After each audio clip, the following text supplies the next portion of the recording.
For the latest update, press the subscribe button and hit the bell icon. मेरा नाम doctor Nadia Arshad है और मैं कंसल्टेंट डर्मेटोलॉजिस्ट हूँ। मेरा क्लिनिक है F10 इस्लामाबाद में और मैं अपनी क्वालिफ़िकेशन के बारे में आपको थोड़ा सा बताती चलूँ। मैंने 2003 में ग्रेजुएशन किया था लाहौर मेडिकल कॉलेज से। उसके बाद जो है मैंने MCPS की ट्रेनिंग मिलिट्री हॉस्पिटल से की हुई रावलपिंडी से।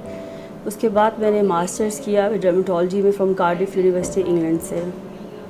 मैं 2010 से प्रैक्टिस कर रही हूँ इस्लामाबाद में। इससे पहले मैं कार्डिफ में जो प्रैक्टिस करती रही हूँ।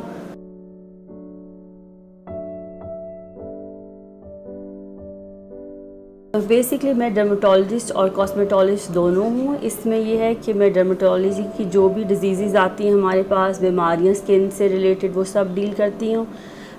कॉस्मेटोलॉजी में जहाँ तक है आजकल तो बहुत ज़्यादा ट्रेंड हो गया है इसका।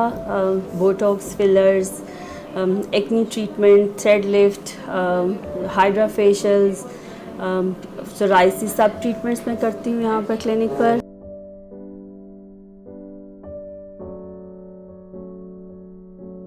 बेसिकली अगर आप देखें तो एक्नी जो है प्यूबर्टी पे ज़्यादा स्टार्ट हो रही होती है क्योंकि उसमें हार्मोनल चेंजेस आ रहे होते हैं। तो जो बच्चियाँ इस एज में होते हैं 13 to 16, 17, उसमें आप देखते हैं कि एक्नी ब्रेकआउट ज़्यादा हो रहे होते हैं। प्यूबर्टी के एज में हार्मोनल चेंज की वजह से आता है। इसी तरह जो फीमेल्स होती हैं उनके भी जो साइकिल होता है उसके अंदर जो उनको देख रही होती है उसमें ज़्यादा उनको चेंजेस आते हैं। कुछ लोगों के जो ग्लैंड्स होते हैं जिसे हम स्वेट ग्लैंड्स और जो इनके ऑयल सिक्रीटिंग ग्लैंड्स होते हैं वो ज़्यादा ऑयल सिक्रीट कर रहे होते हैं। जब वो ग्लैंड्स में फैटी एसिड की अक्यूमुलेशन होना शुरू हो जाती है तो उसमें वो ज़्यादा प्रोन होते हैं कि उनको एक्नी आए। इसी तरह कुछ फीमेल्स को जिस तरह मेनार्की में मैंने बताया लड़कियों को आती है, इसी तरह मीनोपॉज के टाइम पर भी जो है उन लोगों को ज़्यादा एक्नी आना शुरू हो जाती है। सो समहाउ ये आप कह सकते हैं हार्मोनल बेस भी हो सकती है।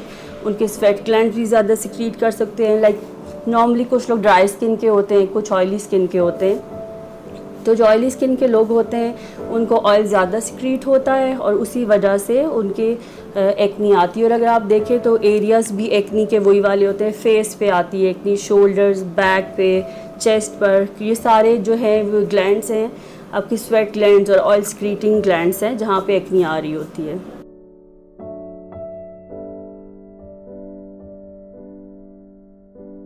या मेकअप का ये है कि आजकल मेकअप का ट्रेंड पहले से ज़्यादा हो गया है। अगर आप देखें तो हम कुछ चीज़ें ऐसी हैं जो हम मेकअप करें भी और उसमें हम उन्हें अवॉइड करके एक्नी ब्रेकआउट से थोड़ा सा एक्नी को कंट्रोल कर सकते हैं। जिस तरह फाउंडेशन ले रहे हैं जब आप लोग, तो फाउंडेशन ऑयल बेस्ड नहीं होनी चाहिए, उसे वाटर बेस्ड होना चाहिए ताकि आपकी स्किन जो है वो बिल्कुल क्लॉग ना हो जाए, उसके पोर्स, और आपको कम एक्नी आए। इसी तरह जब आप मेकअप जब आप रिमूव करना चाह रहे हैं तो मेकअप रिमूव करके उसको वॉश भी प्रॉपर करना चाहिए। आप मेकअप जब लगा होता है उसके साथ कभी भी ना सोएं। सो मेकअप का इफ़ेक्ट यहाँ तक है आपके अवेयरनेस के लिए कि मेकअप अगर लगाना चाह रहे हैं और आपको एक्नी है you can use it, but उसको साफ़ करना और उसको right kind of makeup use करना बहुत इम्पॉर्टेंट है।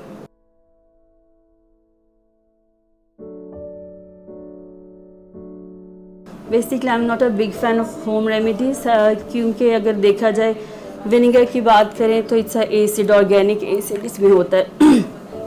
आपने डैंड्रफ के लिए पूछा है जिस तरह से, या फिर एक्नी के लिए, इन दोनों के लिए हमारे लोग बहुत ज़्यादा यूज़ कर रहे होते हैं एप्पल साइडर विनेगर, और उसमें इसके साइड इफ़ेक्ट है ऐसा एसिड।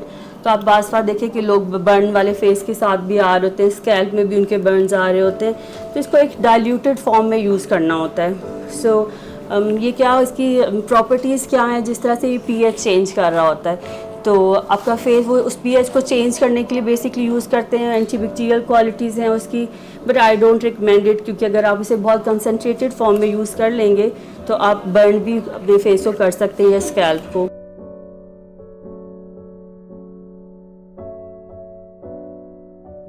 हेयर फॉल जहाँ तक है उसमें काफ़ी से फैक्टर्स आ जाते हैं। आजकल हमारे लोगों में डाइट जो है वो करने का बहुत ट्रेंड आ गया है। ये वो चीज़ें हैं जो लाइफ में आप देख रहे हैं कि हर कोई डाइट करे बगैर, ये देखिए कौन से फूड ग्रुप्स हैं जो उनको लेने हैं।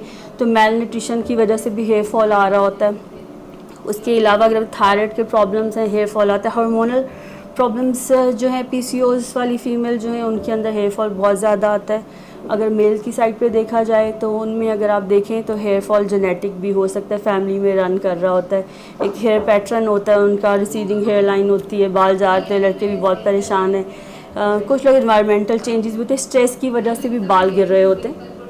तो हेयर फॉल की तो बहुत सी रीज़न्स हैं जिसमें डिफरेंट सॉल्यूशंस हैं। कुछ टॉपिकल हम मेडिकेशन देते हैं, इसी तरह न्यूट्रिशन अगर आप अपने पेशेंट का एक बेस लाइन कराएँ तो उसमें आप देखते हैं बाज़ लोगों का HB लेवल, आयरन लेवल बहुत लो होते हैं। विटामिन D तो वैसे 95% लोगों का लो है।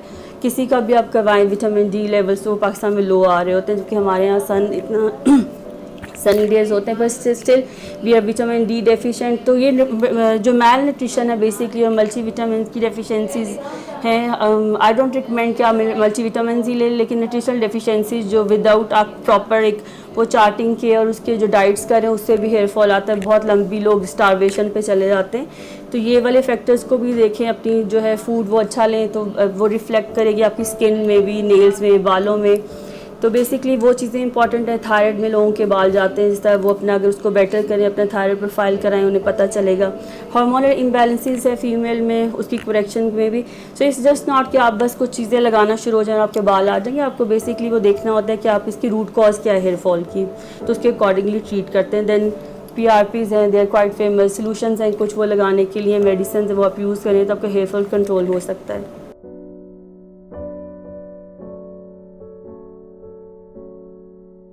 कुछ फेशियल्स होते हैं जो हम जाके करवाते हैं, उससे हमारी स्किन ग्लो करती है, स्किन क्लियर हो जाती है। सेलोन्स बेस्ड बहुत से फेशियल थे। फर्स्ट टाइम हाइड्रा फेशियल आया था कुछ साल पहले, और हाइड्रा फेशियल में basically that hydrates your skin. आपके स्किन के अंदर वाटर कंटेंट आता है। करता क्या, ये 4 स्टेप्स पे बेस होता है। इस पर एक्सफोलिएशन करता है, आपकी हाइड्रेशन कर रहा होता है, एक्सट्रैक्शन करता है आपके, और क्लींजिंग करता है। ये 4 चीज़ें हैं जो आपको हाइड्रा फेशियल दे रहा होता है। तो उसमें आपके black heads on the spot remove होते हैं, डेड स्किन रिमूव होती है, हाइड्रेट के तो ओवर ड्राई नहीं कर रहा होता आपकी स्किन को। साथ ही साथ जो क्लींजिंग होती है वो होती है। तो इसमें देयर इज़ नथिंग कि आपकी कोई बहुत मसाजेस वगैरह कुछ भी नहीं होता जिस तरह सेलोन बेस्ड होते हैं। इसके साइड इफ़ेक्ट्स बेसिकली जो है वो नहीं है, क्योंकि अगर आप इसे बहुत जेंटली करते हैं। और but I recommend hydra facial tips होती हैं। Hydra facial tip should be change for every patient. आप कभी भी, ये मेरी डॉक्टर्स हजरात से भी है, तो सैलून वालों से तो बिल्कुल ना कराएं। अगर वो नहीं चेंज करते, इवन आप क्लिनिक्स पे भी जाते हैं, तो आप देखें कि आपके लिए डिस्पोजेबल टिप्स यूज़ होनी चाहिए।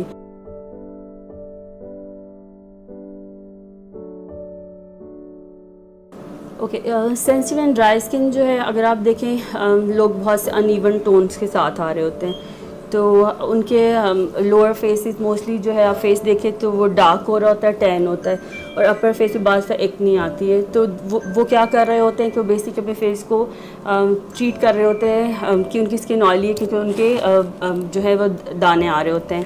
अब अगर उनका फेस देखा जाए तो वो सेंसिटिव हो रहा होता है, प्रोडक्ट भी यूज़ ऐसी कर रहे होंगे जो एक्ने के लिए होंगी। अनइवन लोअर फेस हो रहा होता है जो डार्क भी होता है, ड्राई भी होता है। सेंसिटिव स्किन के साथ ये है कि आप उसे मॉइस्चराइज़ करें। ऑयली भी स्किन है आपकी या ड्राई भी, उसके मॉइस्चराइजेशन की बहुत ज़रूरत होती है ताकि ओवर ड्राई होने से बचाएं अपनी स्किन को।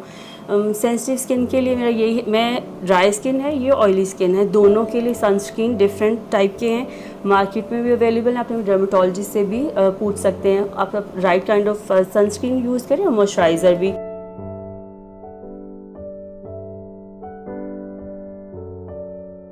लेज़र हेयर रिमूवल के बारे में असल में बहुत सी मिसकंसेप्शन है।